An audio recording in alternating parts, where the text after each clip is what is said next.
It's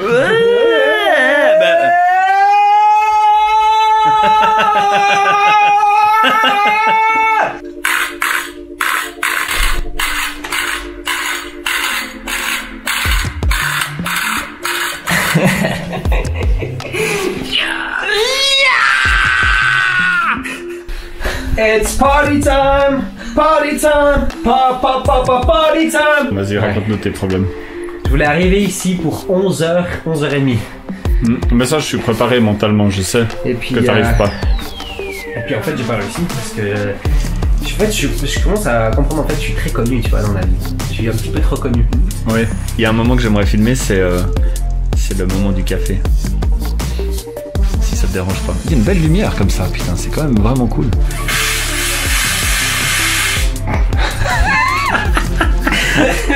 Ok, j'avais pas dû faire ça. Et sérieux, t'es bien là? Là, je vais tout.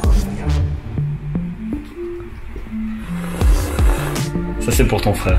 Ah ouais. Ça c'est pour ton frère. Ça c'est la vie. Bon, c'est une belle journée qui commence. Ouais, là, ça va chier en question de travail. Hein. Ça va chier dans mes yeux. Là, quand on commence comme ça la journée, assez qui part en couille. Moi, je voudrais savoir ce que tu penses. J'ai un abonné qui m'a dit que il faudrait que je monte un groupe de gaming. Pour typiquement ce jeu là qu'on teste, le Realm Royale, il y a quand même une monstre communauté autour. Puis là il y a un mec qui me contacte puis il dit mais franchement les vidéos, les contenus sont excellents, il faudrait vraiment monter une communauté. Alors lui il disait Discord, mais moi je crois que ça me fait vraiment chier de monter un truc sur Discord. Par contre j'ai lancé un groupe Telegram. Ouais, moi j'aurais fait aussi le Discord en toute honnêteté, mais... Parce que c'est plus gaming.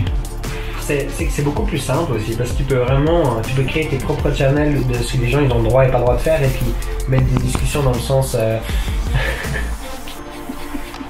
J'adore. Excuse, je suis pas encore adapté en fait à cette caméra. Je pense que Discord c'est un des meilleurs déjà, non seulement parce que la majorité des gamers l'ont, Telegram l'ont, ils ont pas tous. Ouais. Après, franchement... Après le truc c'est que j'ai vraiment pas envie d'avoir un Discord allumé. Après ça dépend, si maintenant... Je pense que si maintenant tu commences avec un channel ou un groupe Telegram... Vas-y, continue, essaie de pas être perturbé, quoi. Ouais, merci. S'il y a beaucoup de demandes, tu vois que d'un coup il y a plein de personnes qui sont super intéressées, puis tu commences à créer une communauté en fait de gamers qui te suivent tous sur Pythagus, et on crée un Discord. Ça vaudrait plus la peine. Après, ce sera plus facile, ouais. Je vais faire parce qu'il dit de jouer justement en quad. Et typiquement faire des groupes de 4, puis jouer, puis après faire des tournus comme ça. Puis on peut monter des petits tournois, ça peut être assez cool aussi. Il y a plein de trucs à faire. Après, à part ça, sinon, je suis sûr, on met les caméras, et on commence à faire des jeux vidéo tous les jours, au moins une fois. Ouais. Je suis sûr qu'on gagne. Puis pas parce que... Je suis sûr qu'on va ça va marcher non, parce qu'en surtout fait, dans le jeu on a une chance parce qu'il est encore petit en fait, mais il y a déjà une communauté hyper active et puis assez passionnée. Puis le mec il dit qu'il a trouvé le channel par ce jeu en fait, en faisant des recherches par rapport à des joueurs de ce jeu. Puis en plus on est des gens, enfin en général on va pas rester juste sur un jeu durant X années. Non, après on peut tourner. Du coup il y a plein de communautés différentes justement à chaque fois à acquérir. Puis ça peut être super intéressant pour nous, c'est sûr, parce qu'on aime bien découvrir. Puis après, moi je vois ça plus comme on va pas être des pros. Non, vraiment un loisir. Mais un loisir, c'est vraiment un fun où sur lequel on peut vraiment juste s'éclater, rigoler. Et puis les gens, du coup, ils ont la même chose. Ils passent un bon moment en regardant quelqu'un de bof jouer, mais on passe un bon moment. Et puis c'est un petit peu ça le but. Puis si ça marche, après on peut faire de plus en plus de jeux. Il y a un truc que j'arrive pas tellement à piger, c'est que même moi qui ai vraiment un niveau qui est pas très fort et tout, il y a des gens qui la première fois que j'ai eu un contact là-dessus, il m'a dit mais c'est cool le contenu, etc. Il est pas mal ce jeu. Est-ce que tu peux faire d'autres vidéos? Puis t'as envie de dire mais je comprends pas la démarche. Pourquoi la personne elle télécharge pas le jeu puis elle l'essaye elle-même? Pourquoi elle veut voir une personne qui est même pas connue comme moi finalement qui fait d'autres parties de ce jeu, tu vois? C'est encore un mécanisme moi qui m'échappe un petit peu par rapport à ce qu'on a l'habitude d'expériencer sur les réseaux sociaux. Mais pourquoi ce mec télécharge pas le jeu et puis il joue, il le teste lui-même, tu vois? Il veut savoir ce que toi ou ce que moi on en pense. Alors qu'on n'est même pas forcément des expérimentés, etc. quoi. Il y a beaucoup de personnes aujourd'hui, ils préfèrent écouter des gens, préfèrent regarder des gens, s'amuser et puis juste passer un bon moment, tout en découvrant un petit peu un nouveau jeu que le jouer. C'est comme on a je sais pas, X milliers de personnes peut-être professionnelles qui jouent au foot. d'être vraiment des joueurs. Bon, c'est peut-être un mauvais exemple, le foot. Non, mais il y a aussi des joueurs amateurs, il y a quand même des spectateurs. On a beaucoup plus de spectateurs, on a beaucoup plus de personnes qui vont regarder le foot, qui jouent réellement au foot. Et le tennis, par exemple, la même chose. On a 2 personnes sur un terrain, et puis on a des dizaines de milliers de personnes autour qui regardent. Pourquoi tu joues pas au tennis? Bah oui, parce que moi j'aime t'as pas envie de te fatiguer. Que j'apprécie, et puis sûrement que cette personne t'apprécie peut-être aussi. T'as pas envie de te fouler les muscles. Alors après, moi je vais le faire, je vais créer ce groupe, le disséminer sur la chaîne comme ça, puis voir un petit peu s'il se remplit. Ça peut être vraiment une expérience. Et surtout pour nous, pour avoir justement des nouveaux gamers avec qui on peut jouer, etc. Bien sûr, on peut avoir du fun. Parce que le truc, c'est d'accepter des gens qu'on connaît pas trop de base, à qui on n'a même pas parlé en fait dans le jeu, comme on peut très bien le faire maintenant. Ça on fait par exemple. Dès qu'on voit qu'il y a du monde, puis on se dit ok, tous les jours on va faire une partie avec une personne qu'on prend au bal. Par exemple. Les gens ils adorent ça. Moi à l'époque, quand je jouais au jeu, quand j'étais jeune, quand j'avais 15-16 ans, j'ai joué à Dofus. Je sais pas si t'as connu. Oui, Dofus, bien sûr. Ouais. Dofus, moi j'ai joué sur le serveur héroïque, comme on l'appelait. Ouais. C'est un serveur où donc quand tu meurs, tu recommences complètement à zéro. Et j'avais beaucoup joué ça avec mon pote Anthony aussi. Et puis là-bas, c'était vraiment, dès que tu rencontrais du monde, puis en plus on n'avait pas de chaîne YouTube ou quoi que ce soit, c'était juste sur Discord, des fois on allait sur des trucs, ouais. Puis on rejoignait 2-3 déjà à l'époque c'était déjà Discord. Des blogs aussi. Ouais, c'était Discord et puis des forums. On avait le TeamSpeak, ça s'appelait. TeamSpeak, ouais, je connais, ouais. On utilisait ça beaucoup aussi, et puis en fait c'était des blogs, on allait sur le blog sur internet, puis on mettait notre histoire, on racontait des trucs et comme ça du jeu. Ouais. Puis tu faisais des connaissances, puis au final je pense que j'ai connu à peu près une 50aine de personnes où j'ai vraiment parlé puis joué avec. Ouais. Et puis j'ai même été à une convention en France bien sûr, où j'ai rencontré à peu près une 15aine de personnes avec lesquelles je jouais dans le jeu pendant des années. Je les ai vus en vrai. On avait fait 2 nuits en France. On a dormi pendant 2 nuits là-bas. On a fait la fête. On a été à cette convention. Moi j'étais vraiment pour le fun, pas parce que j'étais un addict du jeu. J'adorais le jeu. Je trouvais ça fun. La majorité c'était quand même des addicts en toute honnêteté. Ouais. Mais moi j'étais vraiment parce que c'était une ambiance de balade. Et puis ces conventions, vraiment, il y a beaucoup de personnes qui sont à fond dans le truc, tu sais, qui essaient vraiment bien comprendre l'histoire du jeu, toutes ces choses-là. Moi, un peu moins, mais j'aime bien le côté ambiance, en fait, qu'il y a. C'est super fun. C'est hyper intéressant. Puis... Ouais, mais les conventions, j'ai l'habitude des conventions qui sont un peu plus pour les entreprises. Ouais. Dans le tech ou les trucs comme ça. Puis j'étais à plusieurs, etc. C'est un moment qui est vraiment incroyable parce que en fait c'est une période. Déjà tu vas voir le travail que fait les autres. Mm-hmm. Donc déjà tu t'immerges dans quelque chose de nouveau que toi qui font un peu la même chose que toi mais d'une manière complètement différente. Du coup ça te donne des monstrueuses idées de business ou de technologie que tu pourras appliquer dans ta vie, dans ton business et tout ça. Et puis moi j'adore les moments dans les conventions en fait où il se passe rien. C'est-à-dire les moments où tu flânes dans les exposants, voilà, les stands et tout ça. Et puis tu flânes, tu rencontres une personne, tu vas discuter, tu vas prendre un café, tu parles de qu'est-ce qu'il fait lui, etc. Et c'est tellement stimulant. La dernière que j'avais fait, elle avait duré 3 jours, c'était dans les machines justement. Ouais. Et tu discutes avec des gens qui ont d'autres entreprises, etc. Puis tu regardes comment ils font. Puis c'est tellement inspirant. Ça, c'est des moments vraiment Moi, j'adore. Dans les crypto-monnaies, il y a ça. C'est ça aussi. Après, c'est très cher aujourd'hui parce que ça reste une niche. Il faut juste que les gens comprennent que on a aussi une chaîne de crypto-monnaies, donc je mets aussi le lien en dessous. Et puis en plus, c'est vachement actif en ce moment. Il y a des trucs super cool. Donc voilà. Mais il y a aussi dans les jeux vidéo, évidemment, il y en a plein. Et puis c'est autour souvent du e-sport. Il y a souvent des compétitions pendant ce temps. Mais un petit truc intéressant aussi que je vais te poser la question. Est-ce que tu sais s'il y a un moyen avec un espèce de robot, en fait, de trier et de savoir qui sont les plus actifs sur ton groupe Telegram? C'est un truc qu'on pourrait faire sur notre groupe crypto, voir un petit peu les plus actifs. Après, on va quand même checker un peu les messages parce que tu vois, si c'est le mec qui met que oui, non, ou bien des sneakers, je pense que c'est pas. En vrai, ça reste actif dans le sens que sur Telegram, ce que tu peux faire, c'est le bot en fait qui fait tout ça. Ouais. Et puis en fait, il va calculer à force que les gens ils vont écrire. Je crois que c'est par lettre, ou bien par mot. Voilà. Je sais pas exactement. Et on pourrait faire un tirage au sort par exemple des 10 meilleurs, comme ça on les prend, on les brasse un peu, et puis on offre des prix par exemple. Ouais, mais je te jure, hein, je pense qu'on pourrait faire tellement de choses et puis on pourrait créer une vraie communauté comme on l'a fait avec la crypto, sur plein de sujets différents, parce que nous on est très vague en général, on aime tout, il n'y a pas un truc qui va nous plaire, juste la crypto, juste si, on aime tout. Et puis, la techno, tous les trucs de geek, c'est clair qu'on est assez fan de tout ça, et puis je pense qu'il y a plein de choses. En tout cas, rien que pour essayer et puis voir un petit peu le retour des gens, si les gens ils sont contents, rien que ça, en fait, c'est l'expérience de ça, nous on aime. Ouais. C'est cette expérience-là, rien qui nous plaît. Alors. Je vais commencer à streamer le lien, tout ça, puis on verra bien.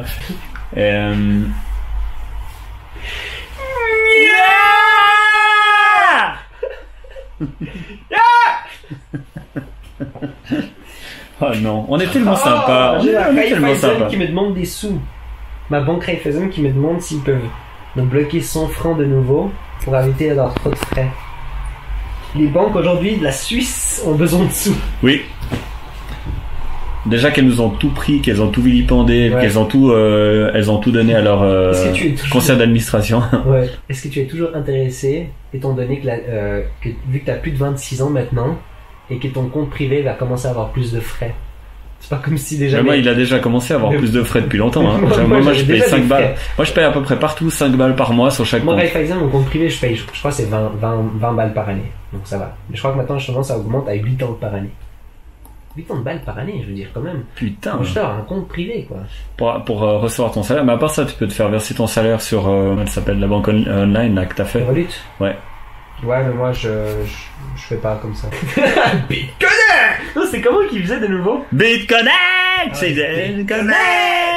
Ouais. L'autre, c'était quoi de nouveau? C'était, To the moon! Bitcoin to the moon! Bitcoin to the moon! Les deux twins, juste excellent ça. Je sais plus sur quelle vidéo on avait fait ça, on avait fait une petite dédicace. C'est une vidéo. Ouais, je me rappelle plus, c'était assez rigolo. Tu t'avais mis en boucle, t'avais fait 2 secondes. To the moon, to the moon! Ouais, je sais plus. Ah, il faut que je montre aussi mon t-shirt, parce que j'ai mis mon super t-shirt brandé de la chaîne. Ah, pour ceux qui sont addicts à ce logo, vous pouvez très bien acheter le t-shirt. Il y a aussi le lien dans la description. Donc, ce serait vraiment bien si on arrive à mettre un robot qui trie en fait et qui regarde l'activité. Je sais que sur Instagram c'est possible, il y a des sites internet qui font ça. Par contre c'est gratuit, mais ils communiquent pas tellement à quel point ça pourrait être payant suivant l'utilisation. C'est gratuit genre pour tester, etc. Par exemple pour trier qui sont tes followers qui sont les plus actifs. C'est-à-dire qui likent le plus, qui partagent le plus, qui mettent des commentaires, etc. Par exemple sur Instagram ça existe, mais c'est des plateformes tiers. Instagram le fait plus, je crois qu'à une époque il le faisait. Sur YouTube tu vas dans le Creator Studio où tu as toutes les statistiques, tu peux pratiquement tout savoir de ta chaîne, mais pas du tout est-ce que tes followers sont actifs et qui sont les meilleurs, les plus actifs. Ouais. C'est vraiment bizarre ça. C'est bizarre. En tout cas Telegram t'as les niveaux, donc à force de parler, t'as le bot qui va d'un coup t'envoyer, puis il va t'écrire sur le groupe Telegram directement, il va te dire Michael Courvoisier a atteint le niveau 2. Ça veut dire qu'en gros, t'es niveau 2 sur le groupe en étant en rapport avec la communication que tu as sur le groupe en général. Ouais. Puis tu peux que faire d'augmenter. C'est en fait chaque fois que tu reçois des points en gros. Mais ça c'est le robot. De base, Telegram le sait pas. C'est le robot. Faut installer le robot. Il faut installer le robot, puis lui il va regarder dans l'historique où c'est à partir du moment que tu l'installes. Donc c'est pour ça que tu l'installes au tout début. Et puis on devrait faire ça sur notre groupe Telegram. Ouais. Ok, il faut qu'on aille regarder parce qu'on a un groupe Telegram si jamais pour ceux qui. Je sais que sur ma chaîne il y a aussi des gens qui aiment bien les crypto-monnaies parce que les vidéos sur les cryptos sont pas mal vues quoi. Et si jamais on a un groupe Telegram pour l'autre chaîne, pour l'autre chaîne YouTube qui s'appelle Crypto Network qui était fraîchement rebaptisée. Et en fait on a déjà pas loin de 900 inscrits en fait sur ce groupe Telegram. Donc on va peut-être mettre en place aussi des trucs parce qu'on commence à avoir des possibilités de faire des challenges et puis de vous rétribuer en fait en fonction des résultats des challenges quoi. Ça peut être aussi en fonction de la participation. Moi ça me plaît encore plus cette idée que les gens sont un petit peu rétribués en fonction de la participation parce que finalement les réseaux sociaux c'est un travail. Ouais. Les gens utilisent les réseaux sociaux dans les 4 à 5 heures par jour, je sais plus en moyenne, ça dépend, des fois c'est pire suivant les personnes, suivant l'âge, etc. Et en fait c'est un vrai travail. Partager des vidéos des autres, mettre des commentaires, faire du sharing et tout ça, je veux dire ça demande un temps de malade. Et puis en fait c'est tout du travail que ces gens font pour attirer d'autres personnes sur la plateforme. Et tout ça c'est pas rétribué par YouTube. Non, c'est vrai. Ils rétribuent que les créateurs misérablement des fois. Ouais. Bon, on a assez parlé, je crois que ça fait bientôt 16 minutes. Ouais. Bien là. T'es en train de faire quoi par exemple? Moi je suis sur Facebook en train de regarder le marketing qu'on fait, pour voir les résultats un petit peu. Facebook c'est un peu une vieille technologie, non? C'est un peu le social network pour les grands-parents ça, non? Ouais, aujourd'hui. À l'époque c'était la folie il y a 10 ans en arrière. Puis encore. À part pour le marketing, Facebook c'est pas terrible. C'est vrai. Et ça c'est un truc qui m'intéresserait moi de savoir si vous avez une opinion par rapport à quels sont les réseaux sociaux qui sont en train de vraiment beaucoup grandir. Bon, nous on a notre petite opinion, mais enfin on sait que YouTube ça va rester quand même encore des années. Ça me paraît impossible que ce soit destitué comme ça. Après, il y a pas mal de plateformes de streaming qui sont décentralisées. Donc nous, comme on connaît pas mal aussi le sujet des cryptos, il y a des lives, des tubes. Donc des tubes qui est en fait le pendant YouTube pour faire des vidéos décentralisées sur la blockchain. Ça tourne sur Steam. Et puis il y a Steam. Faut pas confondre avec la plateforme de jeu, mais la plateforme crypto. Et il y a aussi des lives qui est en train de vachement grandir, mais pour l'instant ça grandit vite, mais il y a encore pas beaucoup de monde en SWAT au total. Et voilà. Donc en termes des réseaux qu'on connaît aujourd'hui, peut-être le seul truc qui pourrait vraiment leur faire une grosse barrière, c'est les réseaux sociaux décentralisés, quoi. Ouais. Parce qu'en plus, ils rémunèrent les gens d'une manière complètement différente. Ils ont des business models qui sont complètement différents. C'est plus trop basé sur la pub, c'est plus basé sur les dons. C'est beaucoup plus basé sur les dons des utilisateurs. Quand ils trouvent qu'un contenu est de qualité, ils font des dons, quoi. Ouais. Je trouve ça, si ça marche, c'est une bonne chose. C'est qu'il n'y ait pas du tout qu'il y ait vraiment le moins possible dans tout ce qui est pub pour. T'enlèves toutes tes publicités sur YouTube pour les gens, comme ça c'est vraiment plus agréable. Comme ça c'est pur, c'est que du contenu en fait. Le problème c'est que il faut quelque part être rémunéré un tout petit peu pour le travail que tu fais, même si c'est pas grand chose. Je veux dire, aujourd'hui on a fait 170 vidéos sur Crypto Network, on a gagné 250. Voilà. Je veux dire, t'es pas rémunéré pour tes pubs, c'est des centimes ce que tu gagnes. Donc t'as pas des centaines de milliers de vues, t'es pas vraiment rémunéré. Si t'as une personne par vidéo qui te donne $1, c'est presque la même chose. Ouais, exact. Pour dire qu'à quel point c'est rien du tout qu'il faut. Ouais. Faut pas grand chose. On avait essayé. C'est pour ça que les gens ils vont plus facilement sur des plateformes de streaming où la vidéo disparaît après 24 heures ou machin. Parce qu'en termes de dons instantanés, des fois ça représente plus que tout un travail de une année. Sur, ouais. Exact. Bon, alors c'est quoi le programme aujourd'hui? Je voulais noter justement. On va se faire un petit ordre du jour pour être un tout petit peu plus efficace. Je veux dire manger quelque chose. Alors d'abord on doit manger. Ouais, à manger, okay. Ça je vais le noter. Manger quelque chose. Après quand on aura fini de manger, un petit café. Café. Et après je vais gentiment rentrer quoi. Ouais,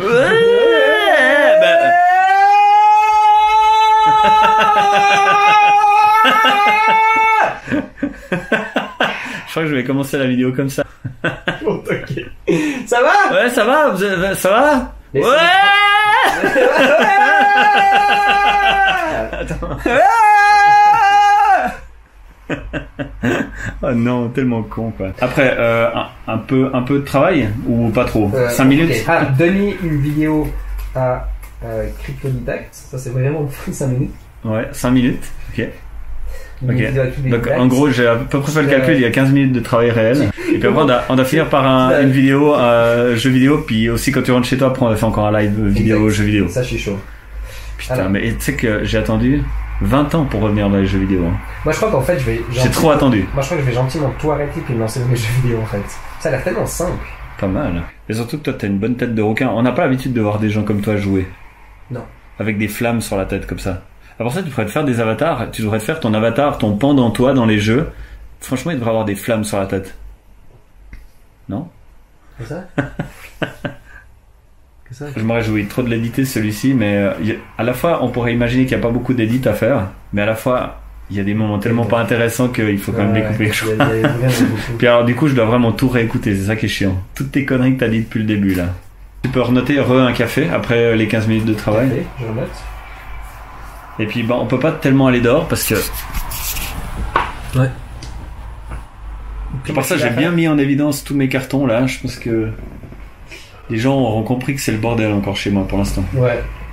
Et bon, comme j'ai absolument rien à cacher sauf la couleur de mes slips.